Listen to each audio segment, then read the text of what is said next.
afternoon, everyone, and thank you for joining us today on Ram's Table. I'm your host, Tatiana Giddings, with Crystal Hernandez. So, Crystal, what's on our agenda today? Well, today we are going to make a stop at Career Services. We have information for you about resumes, internships, and interview preparations, the whole 9 yards. And what better way to get this information across to students than to have our guest, Director for Career Services, Michael Gatton, to join us and answer students' questions on career. Please welcome our guest, Michael Gatton.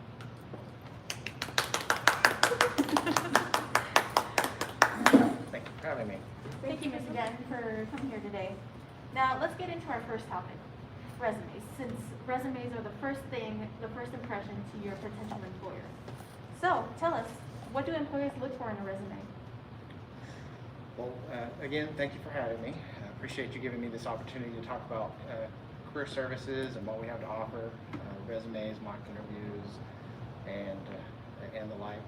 But specifically, what do employers look for on a resume? So they look for a number of things. The main thing is experience. What have you been doing?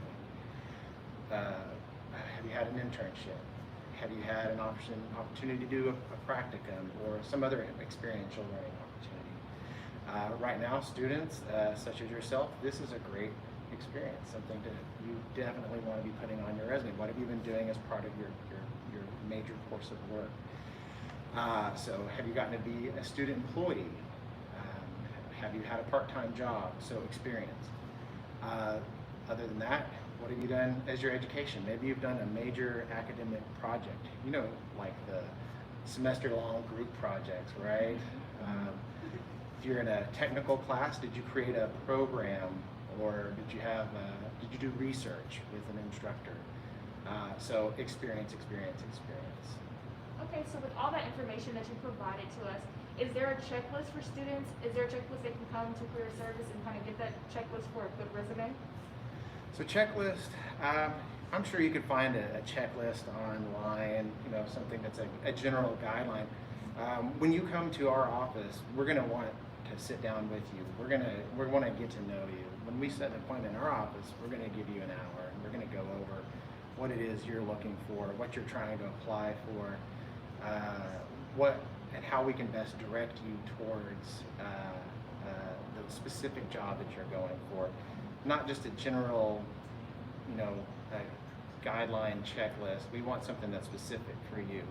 But yes, you could find something general if you want. But the main things, education, do you have multiple degrees? What is your experiences? Do you belong to any professional organizations? Do you belong to any student organizations while you're in school? Things like that, but yes. Now, I have to ask, what are some of the things that you don't want to include in your resume? What are the things that you want to try to avoid? That's a good question. There's a broad set of general things that are expected on the resume, and it depends on where you're going, right? In general, you don't want to put that photograph on your resume. Okay, however, if you're going into a field where you're going to be the face of the organization, you might want to have a headshot. If you're going to be, if it's part of acting, or maybe a position like this where you're on camera, or you're doing PR for the organization, or you're speaking for the group, then you might put a photograph. Well, I do have one question. Today when I was talking about resumes in class, someone was like, don't put your GPA on your resume. So is that something you don't do? It's not something you do once you've been a professional and you're on your third job. But when you're leaving for your first internship, or you're leaving for your first job after college, if your if your GPA is a 3.0 or above, it's okay to put it on there. If it's not a 3.0 or above, you might consider not putting it on there. But it is an opportunity. It's a bragging point if it's a good GPA. It's not the first and last and only thing an employer is going to make a decision on, but it is a point to put on there. Now, I believe you brought in a mock resume for us to look at. Well, I do have a sample, sort of what you might not want to do Don't know if you can see it all the way from over there. But that's for the first thing I would say about that sample though, if somebody brought to me that, I would say that's fantastic, great. You got something down on paper. Just like when you write a paper for your class, you get it all out and then you edit it, okay? So, if I may. So, we have what we would here, a lot of what we would call negative space or blank space. You've got almost 3 inches before you start talking about yourself. We want to use this whole document, okay? So, I'm going to move this up. The general rule of thumb is you want an inch margin all the way and around. So you've got 3 inches here, you got a 1/4 inch over here, you got 1.5 inches over here. It's not symmetrical, it's not consistent. And so we want 1 inch margins all the way around. In general, this font is a little bit too small. You got to think about the multiple audiences that you have looking at your resume. You may have some people with slightly older eyes, okay, and they can't see a 8-point font, okay. So a good starting place is 12-point font, okay. So the good thing about the 12-point font and the 1 inch margins, if you find that you're slipping over to the second page, maybe you shrink the margin a little bit or shrink the font a little bit, that'll help pull the information back up on the page. It's not wrong to have a 2-page resume, especially for your first resume, because you're talking about some maybe work and your academic experience. But in general, it's a 1-page resume per 10 years of relevant experience. Another thing here is there's a little bit of inconsistency with, sometimes you're using bullet points, sometimes you're using dashes, some odd underlining, okay, in spaces. Information is kind of split in multiple locations. There's not a flow, okay? So in general, I recommend not using like a Word template.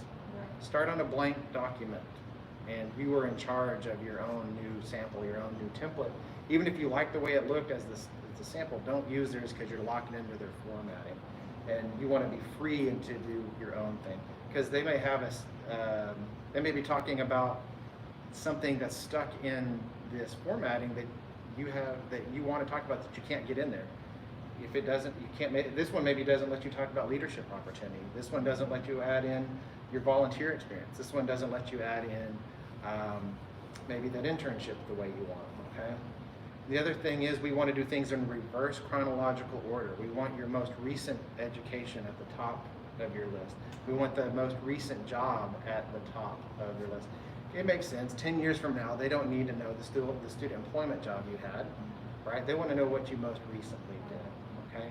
So those are some of the general things that we would, talk about, but then we would get down in, so when you make an appointment with our office, we would get down to it with you, and I brought a sample of, this is, again, I don't like the word template, it's a sample, okay? Something that is broadly generalizable to all of our majors, but when we would work with you, we would talk about what is your major? What have you done? What are your goals? How can we get that on the paper to best represent your specific experience in a way that's best represents you to the employer, okay? So again, I don't know if you can see that from here. This one happens to be a 2-page resume, but it's a good general sample that we work on to start, because it has a lot of that space for leadership and honors and awards and professional organizations, things like that that you've been doing while you're in school. You want to highlight all of that and not forget it. And if it's not on the resume, they don't know to make a decision based on that. That's so true. So now that we've worked on polishing a resume, let's move on to internships. Okay. So what should students be aware of when looking for internships? I think the biggest and first thing to be aware on internships are deadlines.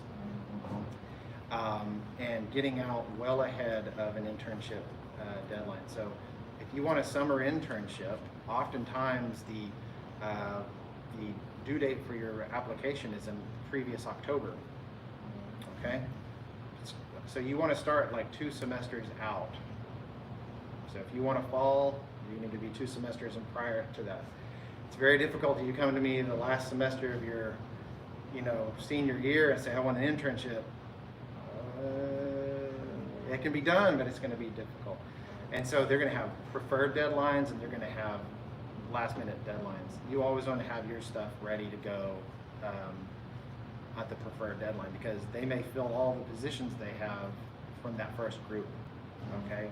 people that turn it in late, they may never get even to looking at their resume. Internships are a job search, okay? So it's learning how to do a good job search. Learning what you went to school, you're getting a degree. What was your plan in choosing that degree? What did you want to do with it when you decided to choose that degree, right? That knowledge, knowing yourself, knowing the market of and the work world that you want to enter yourself into. So the internship is your chance to get a first taste into that world that you're thinking about joining. And it's okay if you do multiple internships. Employers like that if you've got multiple sets of experience. And I can attest to that last minute internship search because I'm going into my final semester of my senior year and I needed an internship. And that was a very difficult process. Like you said, you'll get through it, but it's going to take some work. So it did take a lot of work to get that. Right, yes. And it's never too early to start. You can start as a freshman so that oh, this organization that I want an internship with, they do offer a regular internship at this time, so you're ready for it the next time it comes up. These are great questions. Thank you. Now, we know that a lot of people apply for internships, so what are some of the things that can help you stand out? So again, going back to finding experiences and being able to explain those experiences, being able to demonstrate your value to the employer. Your resume is going to get you the interview, right? But how you describe yourself takes it to that next level. So what have you been doing? Being able to describe maybe some difficult experiences. Have you ever had a difficult day of production, and how did you get through that production and make it happen on time, right? So being able to explain yourself is going to be the way to help yourself stand out once you're at that interview. Right, and you just have that issue now, so I'll just put that, I'll go through that. Absolutely. So I have heard that a lot of people, graduate students, or students who have graduated, they always tell me apply for as many internships as you can. So what would you say, how often would you say we should apply for internships? So again, I'm going to go back to say this is a job search. Internship is a job search, okay? So doing a good job search, doing a good internship search. You should do a focused internship search, okay? If you apply to anything and everything, well, you're going to get a callback, but it might not be the callback that you were wanting because you had a preference. You could narrow your set of preferred preferences and only apply to those and really put your energies into having a really good resume that speaks to that specific internship and having a good prepared interview for that particular internship. If you're applying to 20, 30, 40, 50, who knows how many jobs or internships, that's going to spread your search thin. It's going to spread your energies thin. It's good to have options, but looking for something a little bit more focused because this particular experience is going to help you get that job after graduation, whereas maybe this other internship, though is easier to get, may not be as directly reflective of where you're planning on going. Okay, even if this one pays $30 an hour and this one pays $15 an hour, if this one really gets you that good set of experiences, it's temporary, so maybe you take the $15 an hour internship because it sets you up for the thing later. That's so true. Because I was actually wondering about that when I applied. I got the internship that I wanted. I got it, but it's unpaid. But it gives me a step into PR in healthcare. So I'm still trying to weigh out my options, and that right there kind of solidified what I'm gonna do. Now, to go with, let's say that you do get a call back from the internship that you applied to, and you know that the interview process is up next. So what are some of the ways that you can dress to present yourself in a good manner to your employer? Generally speaking, you can't be too formal, right? For men, a suit and a tie and dress shoes and a belt and what have you. Ladies, a nice suit pants or a nice work appropriate dress, blouse or skirt. Generally, again, you can't go wrong with being too formal. Things have gotten a little bit more relaxed in some places, in some environments. You notice I'm not wearing a tie today. If I don't have to wear a tie, I'm not, if you told me I had to wear a tie, I would have worn a tie today. Nobody said so. But to prepare for an interview, I recommend, if you don't know where the place is, you physically drive out to that location and you see where to park, and maybe you can get inside and see where the reception area is, and you can also see how people are dressed, right? You get a sense of what the environment is, knowing that you're going to have an interview. For men, you can't go wrong if you don't have a suit, jacket, at least wearing a long sleeve button-up shirt with a tie that's not. For ladies, a nice blouse and a skirt. For ladies, you want your hair pulled back. They want to be able to see your face, especially in these days where half our face is covered. We want to be able to see more of our face. Jewelry is limited. You don't want to wear a lot of perfume. You want to be sensitive to the people in the room that might have sensitivity to that. Again, limited jewelry, nothing big and flashy. You don't want to be remembered as the person that had all the jewelry. You want to be remembered as the person who had the good interview.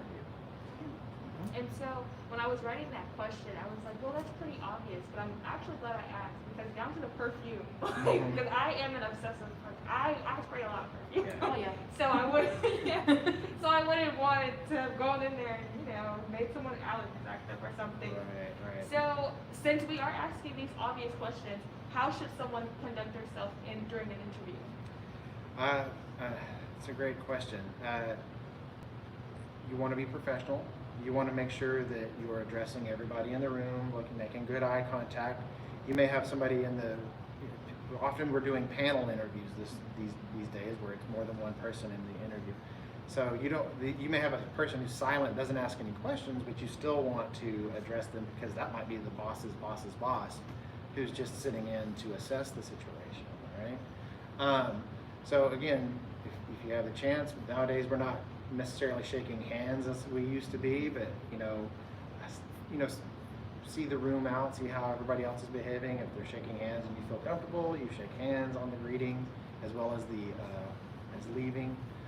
One of the a couple of the services that we offer in our office is we will do a mock interview with you.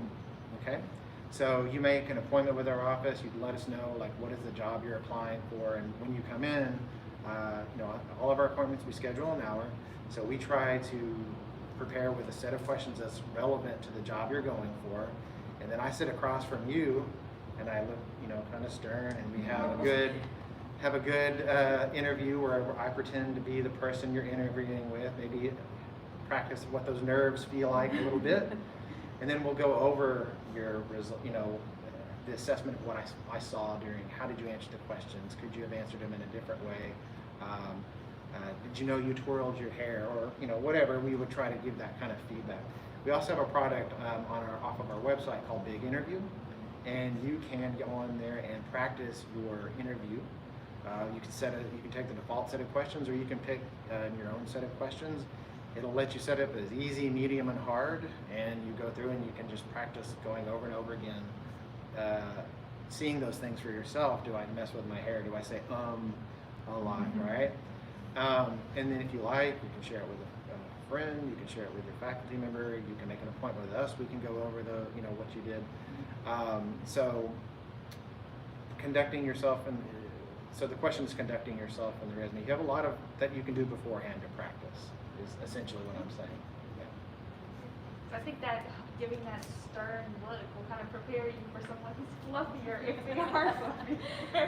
So it kind of gives you all the bases. And yeah, really, it's just so nerve-wracking during the interview because you're worried about what they think of you. Yeah, oftentimes people think they behave in a certain way that doesn't necessarily present. You may be aware of it, but the people in the room wouldn't maybe notice it. Like, oh, I thought I was nervous. Well, your voice didn't sound nervous, and you didn't behave nervous. So sometimes it's good to have somebody else confirm for you that you're doing all right. Okay, here's what we can do to take it to the next level. Okay, so sometimes you get to that point where you're at the end of the interview, and then they say, do you have any questions to ask us? What are questions Or what example of questions should we ask? Absolutely, always you need to have questions prepared. It's almost standard to have those, that final question put in front of you. You're going to get a feel of how the interview goes. Some of your questions may be answered during the interview, and you can reflect back on the fact that you did have a question. You know, I was going to ask a little bit about how the day in the life of this person in this role behaves, but you answered that, I think. If they didn't ask that question or didn't give you that kind of set of information, that's a good question. So can you tell me what the day of the life of a person in this role, what that looks like? What are the deliverables over a measurable time? So do y'all do quarters? Do you have yearly deliverables? You know, it depends on the job, essentially, is what I'm saying on some of those questions. Questions that would really literally help you make a decision for yourself, because this is an interview for you as well, right? Is there something you really need to know to help you make that decision, right? So they said in the job description 80% travel or 80% travel. Tell me what 80% travel actually means. You know, does that help you understand that you'll never see your wife and kids or husband and kids, or you know, whatever, or you'll never see family, let's say that.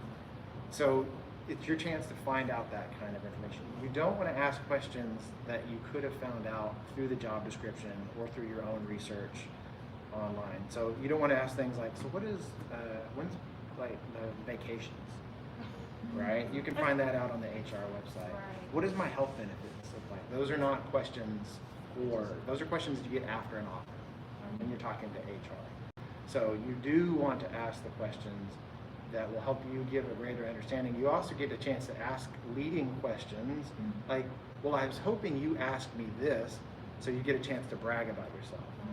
Okay? We didn't cover this thing that really shows me where I excel, and I want to tell you about that. So if you have that opportunity, this is your way to end it big for them, a way to get to brag about how you are the right candidate. Well, thank you so much, Mr. Gadden, for coming out and sharing these tips. I know myself, I'm going to go back and watch this video so that I can take it all in as a viewer. Okay. But I know there's so many more tips that you can give. So do you want to tell the students where they can find your office? Absolutely, thank you for that. So we're on the second floor of the Martin Center. So when you take the stairs or get off the elevator, we are directly around the corner on the far back wall opposite of the ballrooms. We unfortunately, we can't take walk-in appointments. We're just very scheduled. So when you do, we would work with you to set an appointment. That's when we can give you that intentional time. Like I said, we set aside an hour. But we use a product called Handshake. That is our job board, and it's our appointment setting software. So we would have you set up your appointment or set up your account on Handshake if you haven't already done that. But then if you have, then schedule the appointment through that. All right, thank you. And thank you everyone for joining us today on Rams Tables, our career services topic. Don't forget to follow us on our social media handles on Facebook at The Rambler, on YouTube at The Rambler TWU, or the TWU Rambler, and on Twitter and Instagram at The Rambler TWU.